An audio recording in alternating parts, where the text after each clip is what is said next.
Isa pa ang bago sa saksi, itinaboy ng Philippine Coast Guard ang isang barko ng China Coast Guard na namataan malapit sa Bolinao, Pangasinan kahapon. Ayon sa PCG, 43 nautical miles ang layo ng CCG 3304 mula sa dalampasigan ng Bolinao bago na itaboy ng BRP Cabra sa mahigit 100 nautical miles mula sa bayan ng Bani.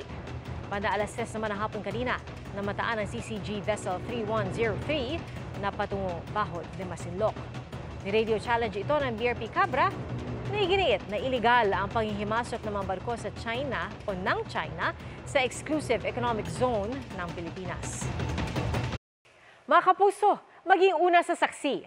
Mag-subscribe sa GMA Integrated News sa YouTube para sa iba't ibang balita.